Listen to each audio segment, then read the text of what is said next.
Memulai kajian kuliah subuh di pagi hari. Silakan Pak Ustaz. Assalamualaikum warahmatullahi wabarakatuh. Baik, Bapak Ibu sekalian, kita mulai saja.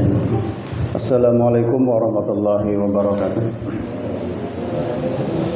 Alhamdulillah, alhamdulillahilladzi ba'atsa nabiyana Muhammad sallallahu alaihi wasallam bi kamalati syariati wa hunusiddin. Asyhadu an la ilaha illallah al-malikul haqqul mubin. Wa asyhadu anna Muhammadan abduhu wa rasuluhu al-mab'utsu lil alamin wa ba'du.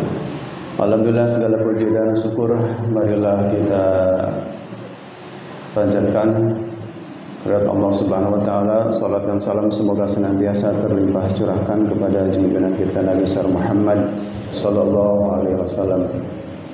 Alhamdulillah, Bapak Ibu sekalian, kita masih bisa diberikan kesempatan, kemudahan, kelancaran, dan juga yang paling penting ya, keamanan, kenyamanan dalam melaksanakan kewajiban-kewajiban kita, diantaranya sholat berjamaah dan dilanjutkan dengan kajian-kajian ya, diskusi-diskusi terkait pembinaan keimanan dan keislaman kita, diantaranya adalah kemarin sebelumnya mungkin tentang fikih, tentang akhlak, tentang apapun ya, dan kali ini kita bicara kembali tentang sejarah Nabi Muhammad SAW. Bapak Ibu sekalian, salah satu nikmat yang kita harus syukuri adalah kesempatan dan kenyamanan kita bisa bersama-sama di sini ya. Karena saudara-saudara kita di Palestina mungkin sekarang mereka harap-harap cemas ya. Bahkan kalau kita ikuti YouTube-nya Muhammad Hussein Al-Gajah ya. Jadi di Gajah itu ada dua YouTuber terkenal yang sekarang lagi aktif-aktifnya. Yang satu baru berhasil dikeluarkan. Minta minum kayaknya. Bismillah. Ada dua YouTuber aktif di Gajah, yang satu alhamdulillah sudah bisa pulang ke Halmahera. Bapak Ibu cek coba Bang Onim ya. Bang Onim sudah kembali ke Halmahera. Ke Halmahera, Maluku ya, daerah Maluku. Yang satu lagi teman kita nggak jauh dari sini, namanya Muhammad Hussein Al-Gajah. Beliau tinggal di Bogor, orang Bogor.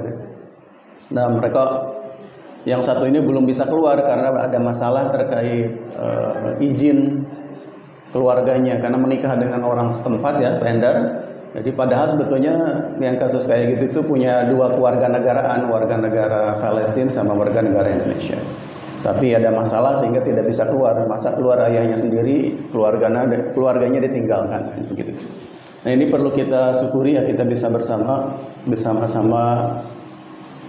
Jadi kita kalau menurut saya sih kita akan termasuk orang yang kufur nikmat kalau tidak mau ngaji, ada waktu luang, itu kufur nikmat. Kenapa?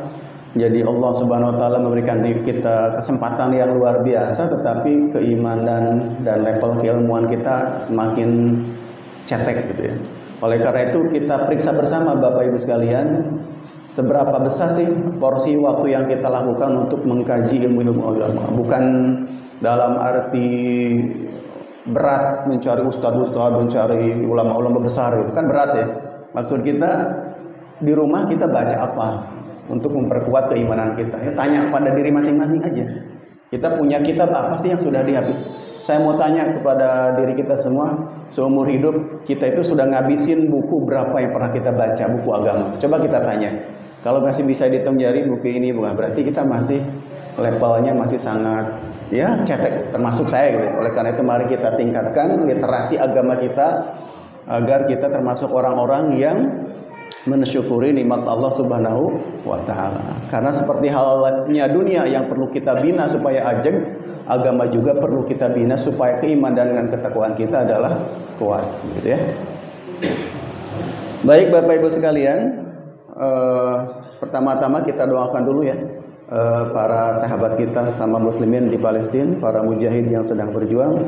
Mudah-mudahan Allah Subhanahu wa taala memberikan mereka kemenangan, memberikan rezeki yang tidak disangka-sangka, memberikan pertolongan yang maha dahsyat dari manapun kita tidak tahu caranya seperti apa, memberikan mereka makan ketika lapar, memberikan mereka pakaian ketika dingin, ya, dan mereka bisa berkumpul dengan para keluarga dan tumbuh di antara mereka generasi-generasi yang hebat yang akan menjadi pembela dan pemimpin umat Islam. Nas'alukal ijabah bisyiril Fatihah. A'udzubillahi minasyaitonir rajim. Bismillahirrahmanirrahim. Alhamdulillahirabbil alamin arrahmanir rahim maliki yaumiddin. Iyyaka na'budu wa iyyaka nasta'in. Ihdinas siratal mustaqim. Siratal ladzina an'amta 'alaihim ghairil maghdubi 'alaihim waladdallin. Jangan bosan, jangan pernah merasa bosan ya diceritain tentang Palestina dan sebagainya, karena mereka adalah bagian dari diri kita ya. Jangan pernah sampai hilang ya dalam diri kita. Baik Bapak Ibu sekalian, kalau bicara tentang pengetahuan ya, nah ini harus benar-benar kita pahami ya. Jadi Bapak Ibu sekalian, kalau kita hanya sekedar tahu, itu dalam dunia pendidikan level kecerdasan kita itu masih sangat paling dasar. Ya, tetapi kita harus lebih dalam lagi, yaitu harus bisa memahami misalnya alasannya apa, sejarahnya apa. Misalnya Ustaz Endar sering cerita tentang bagaimana kenapa proses sholat itu dari awal sampai Z seperti ini. Kalau hanya tahu prosesnya itu baru namanya mengingat atau mengetahui. Nah, yang lebih tinggi lagi ada tahu alasan kenapa proses itu berjalan. Makanya sama Ustaz Endar diceritain kan, dalilnya ini, itu maksudnya supaya kita bisa memahami. Selanjutnya bisa melakukan, bisa menganalisis, mengevaluasi, dan kemudian menciptakan. Maksudnya menciptakan di sini bukan menciptakan ibadah kalau dalam agama, tapi bisa menciptakan teori, dalil-dalil, dan lain sebagainya. Nah, selanjutnya kita ulas sedikit juga bahwa yang dimaksud dengan belajar sejarah dengan metode kronologi adalah kita tahu peristiwa dari segi urutan-urutannya, jangan sampai tertukar. Misalnya antara perang Uhud dengan perang Badar, antara perang Khandaq dengan perang Bani Mustalik dan lain sebagainya. Jadi jangan sampai beribet, karena itu akan mengacaukan sejarah dan bisa merusak pemahaman karena urut-urutannya tidak tahu, alasan-alasannya tidak tahu.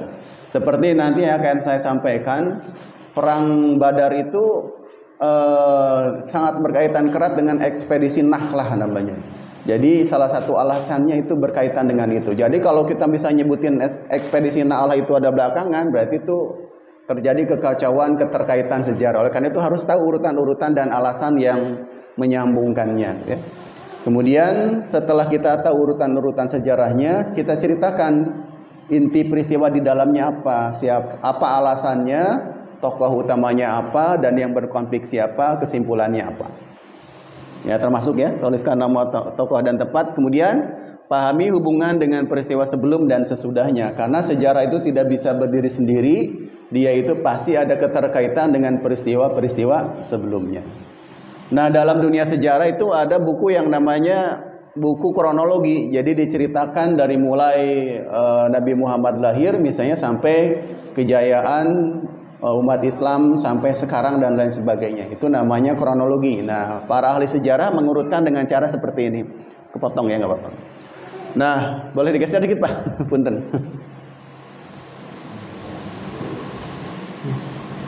Kepotong dikit ya. Ke arah.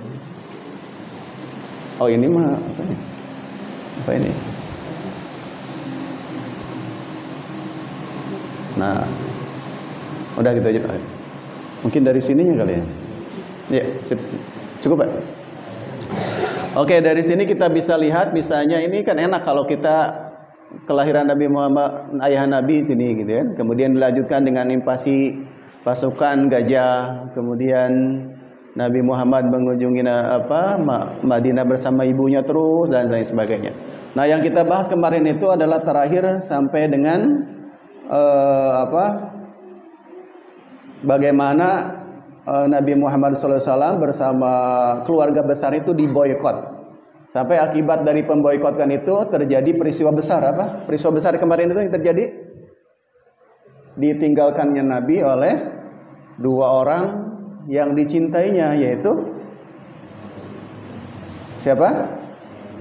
Paman Nabi dan istri tercintanya, yaitu Siti Khadijah. Kenapa? Karena selama di masa diboikot itu diasingkan di sebuah lembah di situ tidak punya makanan, kadang-kadang hanya makan daun gitu ya, hanya makan daun dan lain sebagainya, sehingga kemudian terjadi krisis pangan. Nah, ini juga yang menyeramkan kalau terjadi pada saudara kita di Palestina. Saya sempat hampir nangis benar ya, ada kakak saya posting anak Palestina lagi pegang rumput dimakan begitu. Pernah lihat nggak? Waduh, saya nggak tega lihatnya ya. Apalagi kalau bapak ibu nggak yang belum punya anak, ataukah saya punya anak satu, lihat mayat-mayat anak kecil berserakan, nah itu nggak kuat biasanya. Aduh, cantik-cantik, ganteng-ganteng, kemudian terbantai dengan ya, dengan bom yang sangat dahsyat. Nah, itu memang luar biasa kalau membandingkan antara Yahudi ini dengan agama selainnya gitu. Dulu siapa yang kalau Pak Anto tahun berapa lahir Pak? 7 berapa? 76. Oh berarti belum. Ada peristiwa penting tahun 79, yaitu ketika Raja Pahlavi kekaisarannya dirontokkan atau digugat, ya di demo ya, diruntuhkan oleh gerakan Imam Khomeini ya. Tahun 1979 itu karena Amerika menampung Raja Pahlavi, ini sejarah dikit ya. Maka orang-orang pemuda-pemuda dari Iran itu marah. Akhirnya kedutaan besar Amerika Serikat itu dikepung sehingga yaitu mereka menahan sehingga dapat sandra. Jadi sandra ada orang Amerika jumlahnya ada 53 orang. 53 orang. Tetapi reaksi Amerika Serikat yang warga negaranya ditahan itu reaksinya tidak sebrutal yang sekarang. Jadi Amerika Serikat itu mengirimkan namanya operasi Eagle Claw, kayak nonton film ya. Operasi ini dijalankan dengan mengerahkan sekitar 6 helikopter ya, tetapi tidak berhasil, bahkan kena badai padang pasir yang meninggal sampai 8 orang tentara itu sampai meninggal, dan itu tidak berhasil menyelamatkan para sandera, dan bisa berhasil ketika presidennya ganti dari Jimmy Carter ganti ke siapa tuh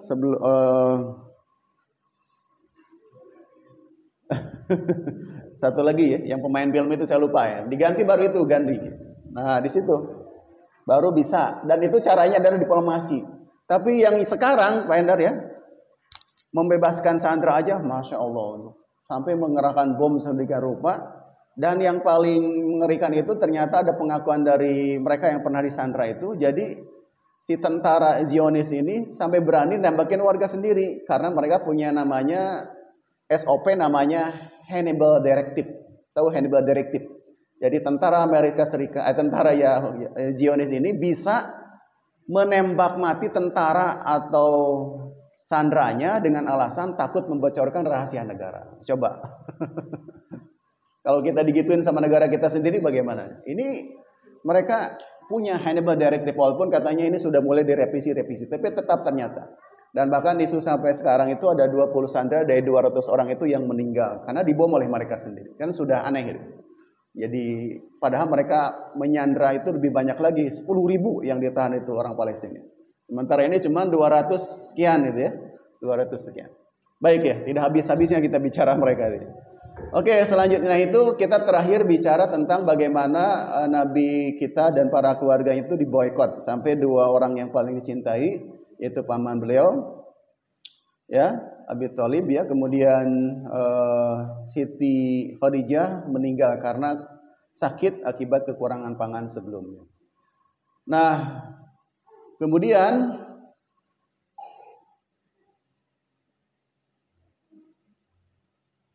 boikot itu kemudian dicabut ya. Boikot itu kemudian dicabut. Kemudian Nabi kita tidak pernah berhenti berjuang sampai suatu saat karena di Mekah itu mendapatkan penolakan yang sangat keras. Akhirnya beliau berusaha berdakwah ke daerah yang namanya Taif. Jadi di Mekah aja hanya segelintir gitu ya yang mengikuti dakwah Nabi. Kemudian beliau dengan ditemani oleh Zaid bin Haris ya, kemudian melakukan safari dakwah ke sebuah daerah namanya Taif. Taif ini sebuah daerah yang nyaman karena gunung, kalau kita mau puncak ya. Kalau kita puncak. Di situ beliau berdakwah kurang lebih 10 hari didampingi oleh Zaid bin Haris. Zaid bin Haris ini siapa? Adalah kalau tidak salah anak pungut atau anak angkat dari Nabi kita Nabi Muhammad SAW. Nah, Taif itu adalah tempat berdirinya Bani Sakif, di mana paman-paman Rasul juga berasal dari Bani Sakif. Jadi biasa ya kalau kita berdakwah atau kita minta perlindungan, biasanya pada orang-orang terdekat dulu. Di Mekah mendapatkan penolakan ya, kecuali dari paman beliau Abi Thalib ya. Kemudian beliau berusaha dakwah dengan berdakwah ke asal atau tempat di mana paman-paman beliau berasal, yaitu sebuah tempat namanya Taif, yaitu ada sebuah kelompok suku bangsa yang besar di sana adalah Bani Sakif. Jadi waktu itu kekuasaan Jazirah Arab berpusat di Mekah. Ketika Mekah susah ditaklukkan, maka alternatif kedua adalah menaklukkan Taif. Tetapi selain berdakwah, tujuan Nabi adalah meminta perlindungan karena Bani Sakif adalah kekuatan kedua setelah Quraisy di Mekah. Tetapi ternyata Nabi kita di sini juga mendapatkan penolakan yang sangat keras ya, sehingga dilempari dengan batu, kemudian sampai berdarah, kemudian bisa diselamatkan ya atas izin Allah ya, sampai berdarah-darah dan kemudian di sini terjadi perbincangan batin seorang nabi gitu ya. Nah, ini hebatnya Nabi dengan kita. Jadi kalau kita dizolimi, biasanya kita pengen cepat-cepat memberikan kezoliman balik gitu kan. Nah, di sini Nabi tidak ya. Ini doanya. Ini bisa kita ikuti, cuman panjang doanya ya. Artinya kurang lebih seperti ini. Ya Allah, kepadamu aku mengadukan kelemahanku. Nah, ini. Kekurangan daya upayaku di hadapan manusia. Wahai Tuhan yang Maha Rahim, Engkaulah Tuhan orang-orang yang lemah dan Tuhan pelindungku. Kepada siapa hendak Engkau serahkan nasibku? Kepada orang jauhkah yang berwajah muram kepadaku, atau kepada musuh yang akan menguasai diriku? Asalkan Engkau tidak murka kepadaku, aku tidak peduli. Nah, ini doa yang hebat ya. Jadi kalau kita sudah berusaha menyebarkan kebaikan kepada orang-orang di sekitar, kepada saudara-saudara kita, tapi kemudian kita ditolak mentah-mentah, nggak apa-apa. Kita dicuekin nggak apa-apa, asal Allahnya jangan marah kepada kita, asal Allahnya jangan cuek kepada kita. Kalau kita kan pasti munculnya nggak begitu dulu ya. Aku tidak peduli sebab sungguh luas kenikmatan yang Engkau limpahkan kepadaku. Aku berlindung kepada nur wajahmu yang menyinari kegelapan, dan karena itu yang membawa kebaikan di dunia dan di akhirat dari kemurkaanmu dan yang Engkau timpakan kepadaku. Kepada Engkaulah aku adukan halku sehingga Engkau rindu kepadaku, dan tiada upaya melainkan dengan kehendakmu. Di sini ada nggak kata-kata wahai Allah jatuhkanlah meteor yang besar, gunung yang besar, timpakan, musnahkan Bani Sakif dan Taif? Nggak ada kan? Nggak ada kata-kata seperti itu. Kalau kita bukan sebentar-bentar azab, makanya kita tidak layak menyandang kenabian. Kenapa? Karena sebentar-sebentar minta diazab, minta azab, minta hukuman dan sebagainya. Dan tahukah Bapak Ibu sekalian, akibat doa inilah kemudian Allah langsung menurunkan utusannya yang paling hebat, yaitu malaikat Jibril. Wahai Muhammad, apa yang harus aku lakukan? Apakah perlu aku perintahkan malaikat gunung untuk menimpakan gunung ini kepada mereka dan sebagainya? Sampai ada dialog seperti itu. Kalau kita, ya gitu kan, langsung. Tapi Nabi tidak, luar biasa hebat. Dan apa akibatnya? Subhanallah. Jadi ketika beliau mengucapkan kata-kata ini, dan ketika ditawarkan malaikat untuk mengazab, ya, beliau menolak. Dan apa akibatnya? Ternyata Taif ini kemudian berubah menjadi tempat yang sangat religius, dan banyak tokoh-tokoh hebat yang lahir dari Taif. Itu akibat dari kesabaran seorang Nabi, ya. Kemuliaan seorang Nabi. Jadi perlu kesabaran. Jadi di sini hikmahnya Bapak Ibu sekalian, dalam menyampaikan kebenaran, sekali lagi seperti yang pernah saya sampaikan, perlu kesabaran. Jangan menyampaikan kepada umat, menyampaikan kepada suami sendiri, menyampaikan kepada istri sendiri, kita perlu kesabaran. Biarkan waktu membuktikan, biar kenyataan membuktikan kalau apa yang kita sampaikan itu adalah benar. Begitu juga kepada anak, ya. Kadang-kadang tidak paham. Ya, tidak paham. Yang ngomong-ngomong tentang anak, saya dapat informasi yang kurang bagus nih ya dari Mang Bandi dan juga Pak Endar kemarin saksinya. Masya Allah Bapak Ibu sekalian, ini perhatian kita semua. Saya sampai mering mendengarnya, sampai serem gitu. Apa? Jadi kalau anak-anak main bola di situ, ibu perhatikan bahasanya. Pak Endar ya, mengerikan ya. Bahasa mereka cuma dua, Bu. Kalau nggak bahasa binatang, bahasa jorok. Coba kita mau apakan generasi kita seperti ini? Ya, saya pernah perhatikan satu anak main di sini gitu ya. Kemudian tanpa sengaja menjatuhkan mainan, ngomongnya apa? Anjing. Sampai saya kuping gitu entet gitu. Kenapa ya, Masya Allah? Karena apa? Bahasa itu adalah lambang pikiran dan lambang isi hati. Kalau ucapan mereka adalah yang kotor-kotor, berarti kebayang isi otaknya apa, isi hatinya apa. Hati-hati anak-anak ya, jangan sampai mengucapkan. Kalian tahu nggak kenapa Nabi Muhammad SAW diungsikan sampai waktu kecil diungsikan sampai dipiara oleh Siti Halimah Sa'diyah? Menjaga bahasanya. Menjaga bahasanya. Kalau kita tinggal di peradaban besar tapi bahasanya naudzubillah. Ini saksinya Mang Bani sama Ustaz Endar langsung mendengarkan itu. Apa perlu saya pasang mic di sana biar kita tahu bagaimana bahasa itu. Nah ini krisis bersama Pak. Anak kita baik-baik dari rumah ketika ketemu di jalan, Masya Allah. Ya, 2 kata kalau nggak bahasa binatang, bahasa jorok. Dan saya nggak tahu belajar dari mereka bahasa jorok itu dari mana. Mengerikan ya, mengerikan. Serem. Kata Mang Bani ini seperti bahasa terminal, padahal bahasa anak yang nggak jauh dari masjid. Nah ini PR besar ya, PR besar. Maksudnya buat saya dan buat kita semua. Selanjutnya, nah ini Bapak Ibu sekalian, ketika Nabi Muhammad SAW setelah selesai berdakwah di Thaif, maka beliau tidak berhenti ya. Ini di Thaif itu pada tahun 620 Masehi ini ya, Masehi. Kemudian pada tahun 621 Masehi ini berarti jaraknya cuma 1 tahun, beliau melakukan perjanjian atau Bai'atul Aqobah. Jadi sejarahnya begini. Jadi dalam buku sejarah kebudayaan Islam periode klasik yang ditulis oleh Ahmad Sugiri ya di sini, perjanjian Aqobah bermula pada tahun ke-11 Nabi atau 621 Masehi. Nah, katakanlah Rasul bertemu dengan 6 orang dari suku Hajraj, Yasrib yang datang ke Mekah untuk menunaikan haji. Nah, di sini kalau kita kritis, Bapak Ibu sekalian, coba saya mau tanya, kok sebelum Nabi Muhammad SAW sudah ada ibadah haji? Nah, kan kritis pikir kita. Berarti ibadah haji itu sudah ada disyariatkan kepada nabi-nabi sebelumnya. Benar kan? Nah, di sini kan kita bukan hanya paham, bukan hanya mengetahui, ternyata paham. Oh, berarti ibadah haji itu sudah disyariatkan pada kepada umat-umat terdahulu gitu ya, sudah terdahulu. Bahkan pada zaman Nabi itu kan orang-orang jahiliyah itu sudah sering melakukan tawaf, tetapi dengan keadaan membuka aurat. Karena sudah dicampurkan dengan nafsu mereka. Berarti ini kita lacak kalau kita kritis, haji itu siapa kali yang mensyariatkan? Siapa dulu yang mensyariatkan? Nah, gitu kan? Nah, cuman ilmu kita belum nyampe ya. Nanti ya kita lacak. Nah, utusan dari Madinah yang akan melakukan ibadah haji itu adalah diantaranya As'ad bin Jurara, ya, Auf bin Haritha, ya.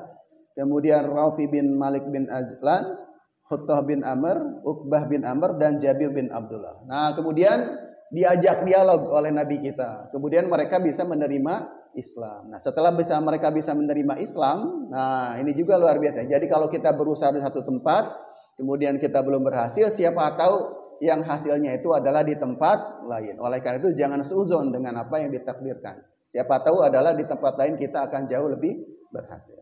Nah, kemudian mencapai ini yang disampaikan ketika mereka menerima Islam, terjadilah isi perjanjian Aqobah 1 namanya. Karena ada 2 kali nanti. Pertama, mereka menyatakan tidak akan menyentuhkan Allah, menyatakan setia kepada Nabi Muhammad, menyatakan tidak akan melakukan perbuatan zina, tidak akan membunuh anak, tidak akan berbohong, tidak akan mencuri, rela berkorban harta dan jiwa. Mereka bersedia ikut menyebarkan ajaran Islam yang dianutnya. Nomor 8 ini yang paling penting. Yang atas juga penting, tapi nomor 8 menjadi jaminan akan ditampungnya Nabi kita di Madinah. Ya. Kemudian dilanjutkan setahun berikutnya, ini Nabi mulai menanjak karir dakwahnya ya. Setelah mendapatkan penolakan-penolakan, kemudian ajaran dakwah beliau mendapatkan titik terang. Nah, kemudian pada tahun ke-13 kenabian bertepatan dengan tahun 622, jamaah yang haji yang dari Madinah lebih banyak yang datang. Jumlah mereka mencapai 73 orang. Nah, setibanya di tanah suci, mereka secara bersembunyi-sembunyi menyusun rencana untuk menemui Rasul. Dikisahkan oleh Ka'ab bin Malik, ada sepertiga malam mereka berangkat menuju Bukit Aqobah. Tak lama kemudian Rasul datang bersama pamannya Abbas bin Abdul Muttalib. paman Nabi banyak ya. Kita taunya Abi Thalib bin Abdul Muthalib, ternyata di sini ada Abbas gitu segala macam, banyak sekali ya. Rasul kemudian melakukan baiat kepada 70 jamaah.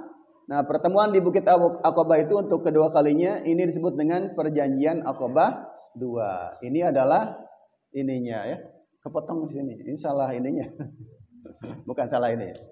1, taat kepada Allah, berinfak pada waktu kaya maupun miskin, selalu menegakkan amar ma'ruf nahi munkar, berjuang di jalan Allah. Kemudian mendorong Rasul, beliau datang kepada mereka dan melindungi Rasul sebagaimana mereka melindungi diri, istri dan anak-anak mereka. Ini Pak Hari, karena kemarin saya lumayan sibuk, jadi ini kita tidak akan habis kayaknya. Perlu periode 3, part 3 perlu ya. Jadi memang tidak cukup ya, idealnya kan 1 semester ya. Jadi kita lanjut part 3 ya. Bicara ini aja udah banyak ya. Kita coba, ini pada ringkasan ya. Ringkasan, begitu hebatnya kisah Nabi sampai kita tidak akan pernah bosan membaca sejarahnya. Kemudian terakhir, jika mereka tepati, surgalah balasan bagi mereka. Ini adalah isi perjanjian dari perjanjian Aqabah 2. Nah, kemudian perjanjian Aqabah 2 tersebut ditutup dengan sabda Nabi Muhammad SAW yang artinya, dan supaya kamu sekalian menolongku, lalu kamu menjaga diriku bila mana aku datang dan pindah kepadamu, sebagaimana kamu menjaga dirimu, perempuan-perempuan kamu dan anak-anakmu, serta bagi kamu surgalah balasannya dari Allah Subhanahu wa taala. Nah, inilah alasan kemudian Nabi Muhammad SAW bersiap atau bersedia hijrah ke Madinah. Dan itu tidak gampang melakukan deal-deal sampai 2 tahun kan? Aqabah 1, Aqabah 2 sampai ada perjanjian atau sampai mereka memberikan berikan jaminan kalau ketika Nabi kita datang ke Madinah akan diberikan perlindungan. Nah, ini juga maksudnya supaya kita itu kalau merencanakan sesuatu harus matang ya, harus matang. Sampai pada titik yang kita harapkan, di situ kita sudah ada di zona aman. Bukan zona nyaman saja, tetapi zona aman ya, zona aman. Nah, kemudian itu 622 Hijriah. Nah, masih pada tahun yang sama di 622 ini kepotong ya. 622 Nabi kemudian hijrah, dan ini adalah Bapak Ibu, ini adalah peta hijrah dari Mekah. Di sini Nabi kemudian ada sebuah tempat kurang lebih 7 km namanya Yasrib. Gua Sur. Gua Sur. Nabi kemudian di sini melakukan perjalanan. Bapak tahu berapa jarak antara Mekah dengan Madinah? 320 kilometer. Jalan kaki. Itu kurang lebih kemana Pak Endar ya? Pekalongan. Wah, luar biasa. Dulu punya bis Pekalongan Jakarta dulu. 320 kilometer. Jalan kaki ya. Jalan kaki, kebayang. Kira-kira berapa hari ini perjalanan beliau ya? Ya. Tetapi hebatnya Nabi, cerdiknya Nabi, beliau menggunakan jalur yang tidak biasa digunakan oleh jalur lalu lintas umum. Karena waktu itu memang antara Makkah Madinah sudah ada proses. Ada jalan besar gitu ya yang digunakan oleh mereka untuk berdagang. Tetapi kemudian Nabi menggunakan jalur yang tidak umumnya karena untuk menghindari. Terus sampai kemudian Nabi ya pernah bersembunyi ya di Gua Sur ini. Nah, kemudian pernah singgah di selanjutnya di mana nih? Bergerak. Selanjutnya Rasul bergerak ke Madinah mengambil jalur barat menuju Hudaybiyah. Terus itu ya. Terus sampai kemudian ini adalah Nabi sampai di pinggiran kota Madinah, kemudian mendirikan sebuah masjid namanya Masjid Quba itu yang terkenal ya. Kemudian berangkat lagi sampai di Masjid Nabawi. Kalau Masjid Diror ada di mana? Masjid Diror. Pernah dengar Masjid Diror? Nah, itu sejarah beda lagi ya. Jadi ada masjid-masjid yang terkenal, tapi ada masjid satu yang dihancurkan namanya Masjid Diror. Masjid Diror. Saya ada bonus nanti yang di tengah ada kuis ya. Siapa yang bisa jawab dapat buku ini. Penulisnya tidak terkenal tapi dia orang Parung.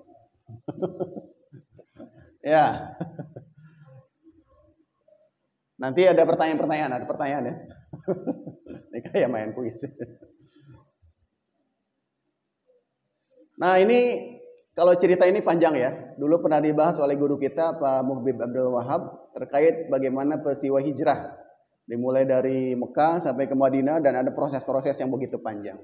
Nah, ini bisa lihat, ini rutenya bisa kita lihat ya. Baik Bapak Ibu sekalian, kita lanjutkan. Nah, ini adalah mulai periode perlawanan. Yang pertama adanya ekspedisi Nahla. Nahla itu ada sebuah tempat, kalau nggak salah katanya antara Mekah dekat Taif ya. Jadi ini adalah jalur perdagangan dari Mekah ke Syria atau kemana, pokoknya jalur perdagangan. Di tempat ini kafilah Quraisy itu sering lalu lalang membawa barang dagangan. Nah, ini ada kaitan dengan sebelumnya. Kenapa terjadi ekspedisi Nahlah dan kenapa terjadi peperangan di sini? Kan hijrah sudah dilakukan pada periode sebelumnya ya, tahun 622 ya. Kemudian apa yang terjadi saat hijrah? Karena kaum muslimin diusir, mereka terpaksa meninggalkan keluarga termasuk apa? Harta benda. Nah, sadisnya kafir Quraisy, harta benda itu diakuisisi oleh mereka, diambil. Ya persis aja dengan apa yang dilakukan di Palestina sekarang. Orangnya diusir, tempatnya diambil. Nah, zaman itu juga sudah terjadi. Harta benda mereka itu dikuasai, termasuk budak balen dan sebagainya. Kemudian harta benda mereka itu digunakan oleh para kafir untuk berdagang. Sehingga kaum muslimin merasa punya hak untuk merebut harta mereka. Bisa dipahami ya? Makanya ada kaitan dengan peristiwa sebelumnya. Jadi ekspedisi Nahla ini punya kaitan dengan masa hijrah. Ketika para sahabat meninggalkan keluarga dan harta benda mereka diambil, kemudian dijadikan bahan dagang oleh para kafir Quraisy. Dan salah satu rute perjalanannya itu melewati Nahla ini. Ekspedisi itu menurut kita operasi gitu ya. Operasi gitu. Kalau Palestina 7 Oktober para Hamas itu menyerang, namanya kan Badai Al-Aqsa ya. Banjir Al-Aqsa. Kemudian kaum Zionis melawannya dengan operasi pedang besi ya. Biasa begitu kan. Kita kan taunya opsi aja, operasi bersih-bersih. Ada gerakan 30 September gitu. Istilah-istilah militer kayak gitu ya. Nah, ekspedisi Nahla ini adalah pencegatan kafilah yang ke-7 dan merupakan serangan pertama yang berhasil. Abdullah bin Jas ya menjadi pimpinan serangan. Terjadi pada bulan Rajab, 2 tahun setelah hijrah, yakni pada bulan Januari 624. Nabi kita ini bahasa bahasa ensiklopedia, makanya nabinya dihilangkan ya. Maksudnya Nabi Muhammad mengirim Abdullah bin Jas ke Nahla, mengapali 12 orang dari kaum muhajirin ya, berkendaraan 6 ekor unta. Nah, ini pada awalnya ya, apalagi di bulan Rajab ya, para sahabat itu diperintahkan untuk memata-matai gerakan kafir Quraisy saja. Hanya disuruh memata-matai. Memata-matai gerakan kafir Quraisy yang menjalankan bisnisnya di jalur Nahla. Tetapi para sahabat memandang itu justru adalah kesempatan untuk menyerang. Akhirnya terjadi penyerangan dan kaum muslimin menang. Di antara pasukan Abdullah bin Jahas itu ada salah satu orang yang jago panah gitu ya. Sampai kemudian ada orang yang dipanah tepat gitu. Dalam sumber lain disebutkan bahwa harta kaum muslimin yang ditinggal di Mekah dijadikan komoditas dagang. Sehingga sebagian kaum muslimin menginginkan kembali. Salah satunya adalah di peristiwa Nahla tadi. Jadi di situ karena merasa ini adalah bagian dari haknya, akhirnya terjadilah peristiwa itu.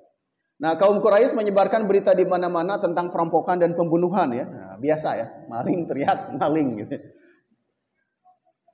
Ya, yang dilakukan oleh kaum muslimin di bulan suci, bulan haram. Karena waktunya dan karena serangan itu dilakukan tanpa perintah, Nabi kita sempat marah ya tentang apa yang terjadi. Ini bahasa eksempori, makanya bahasanya dia ya. Maaf ya, saya belum edit nih. Beliau memarahi mereka ya untuk berperang di bulan suci dengan mengatakan, aku tidak menyuruh kalian untuk berperang di bulan haram, tetapi kemudian turun ayat Al-Quran. Jadi ada beberapa bulan yang oleh orang Arab waktu itu diharamkan untuk berperang. Tetapi kemudian utusan dari Nabi kita ini malah melakukan penyerangan. Berarti kan secara moral Nabi kan tidak setuju. Kenapa kalian melakukan penyerangan di bulan yang jadi kesepakatan untuk haram? Tetapi kemudian Allah membenarkan perbuatan sahabat itu dengan menurunkan surat Al-Baqarah ayat 217. Kurang lebih bahasanya seperti ini. Mereka bertanya tentang berperang pada bulan haram. Katakanlah berperang dalam bulan itu adalah dosa besar. Nah, ini ada alasannya. Tetapi menghalangi manusia dari jannah Allah, kafir kepada Allah, ya, menghalangi masuk Masjidil Haram dan mengusir penduduknya dari sekitarnya lebih besar dosanya.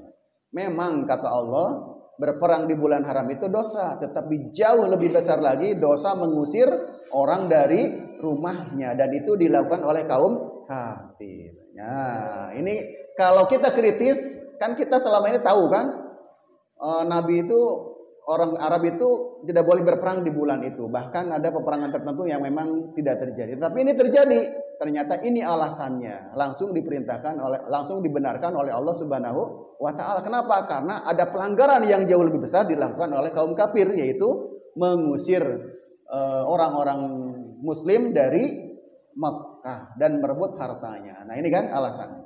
Itu. Ini peristiwa penting yang harus kita pahami. Nah, serangan yang berhasil ini membuat orang-orang Mekah khawatir karena mata pencaharian dari kemakmuran mereka tergantung pada perdagangan ke Suriah. Perdagangan dengan Abyssinia dan Yaman menjadi kurang difokuskan karena serangan di Nahla telah membuat orang-orang Mekah terkejut karena waktu tersebut adalah bulan haram dan menunjukkan berkembangnya kekuatan kaum muslimin. Tetapi mereka waktu itu belum bisa membalas. Nah, ini di 623 Hijriah. Seru sekali ya ceritanya, dari 621, 622, 623 sampai terus sejarahnya bersambung. Kemudian ada peristiwa besar di tahun 624 Hijriah. Ya. Namanya adalah pertempuran Badar. Termasuk di situ ada pengusiran Bani Kainuka dari Bani Kainuka itu orang Yahudi dari Madinah. Nah, gitu ya. Karena di peristiwa-peristiwa sebelumnya terjadi pencegatan oleh kaum muslimin, ya, sehingga ketika Abu Sofyan yang sedang dia melakukan dagang, ya, dia lewat ke sebuah tempat di situ dekat Badar.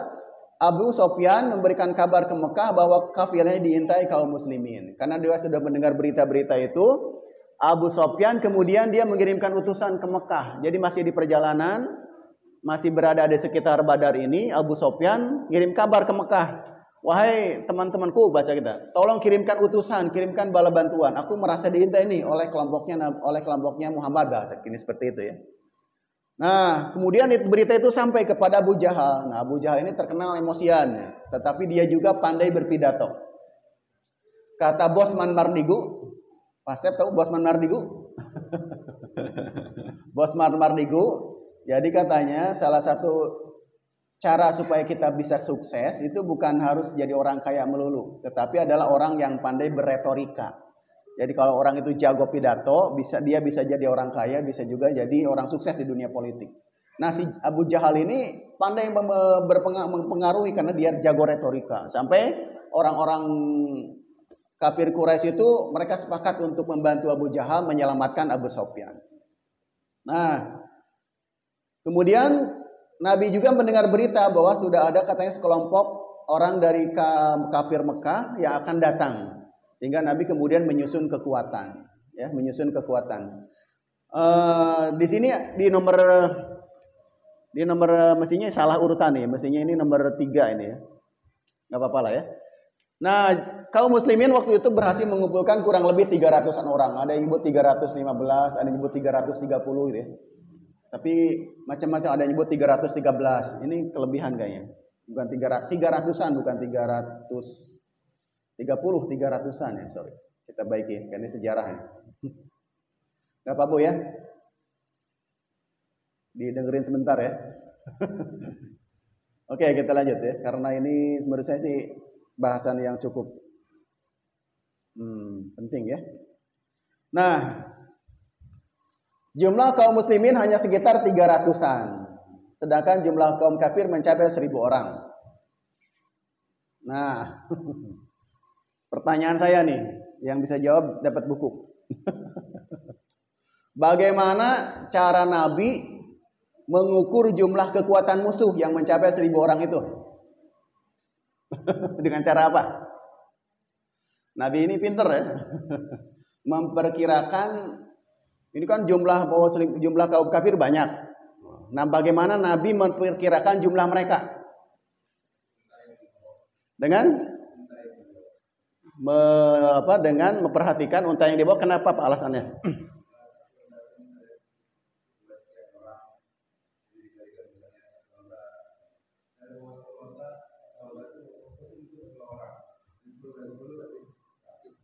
Ya, itu salah satu jawaban. Salah satu jawabannya lagi apa?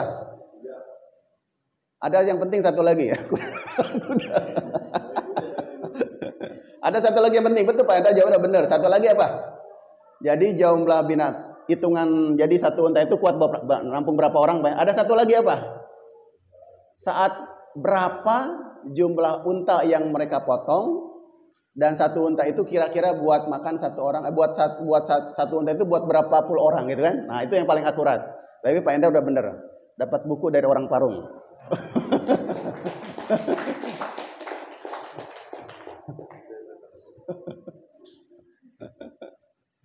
Mama Matias nggak jawab, dapat ini aja deh.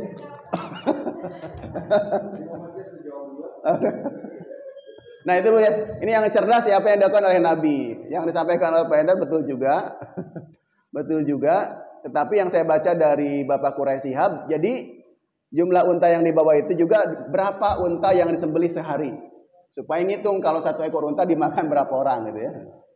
Jadi mereka itu pinter, jadi karena jauh perjalanan, di perjalanan itu kan kekurangan bekal, sehingga untanya selain untuk dinaiki ada juga yang untuk dimakan. Saya paham ya? Saya dipaham.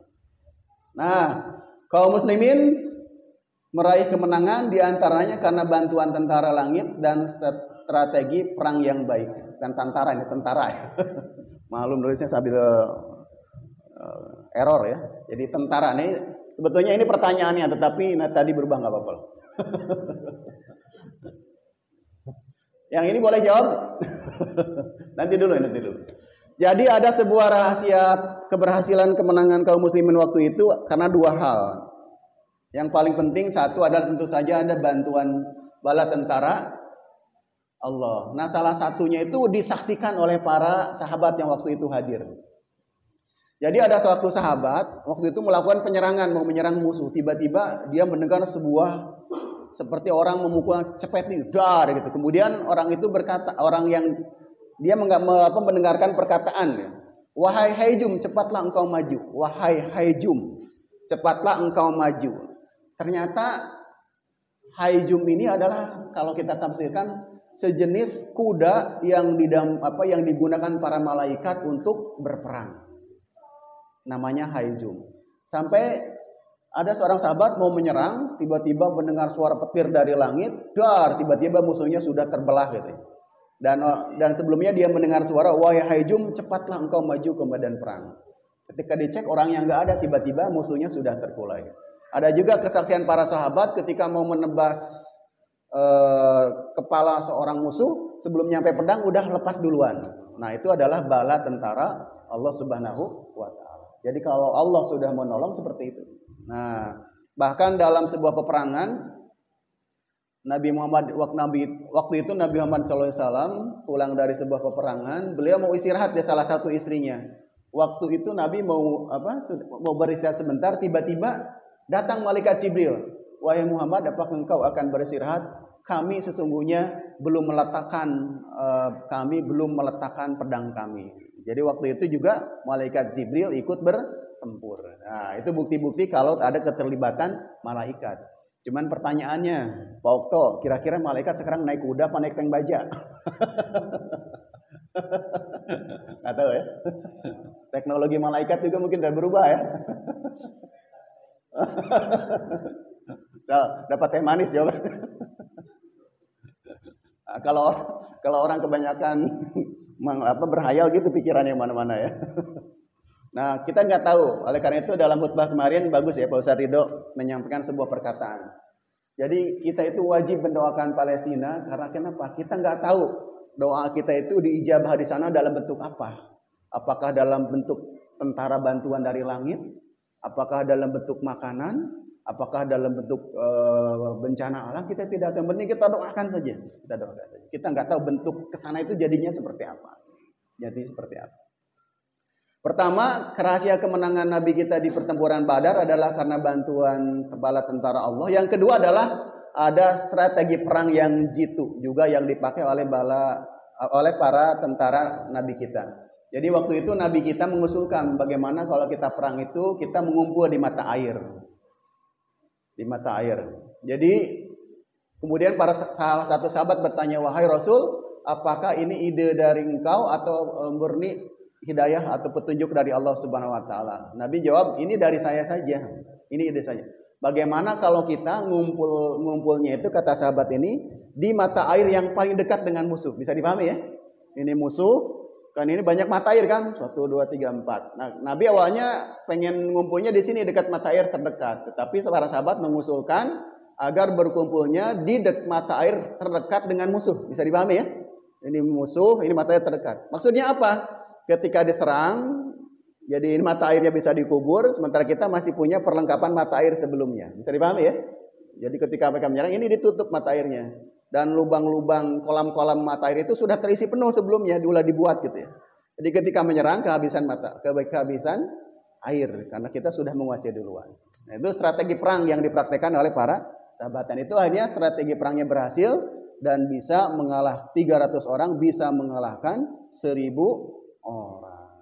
Nah, di sini berarti kita hikmahnya dalam melakukan sebuah usaha, doa yang kencang kepada Allah, juga berpikir yang sangat hebat agar bisa berhasil.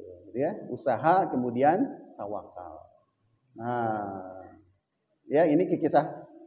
Nah, setelah Nabi Muhammad SAW berhasil memenangkan pertempuran Badar, baru saja beliau pulang dari peperangan, kemudian bertemu dengan sekelompok orang ini, Bani Quraisy Yahudi.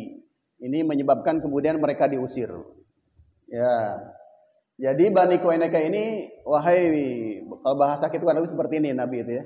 Wahai Bani Quraisy, kami sudah memerankan pertempuran Badar. Oleh karena itu sebaiknya kalian juga masuk dalam kelompok kaum muslimin. Maksudnya diajak masuk Islam ya.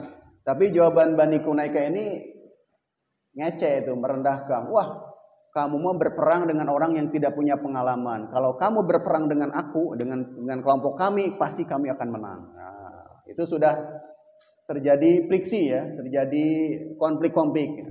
Mereka sama-sama tinggal di Madinah.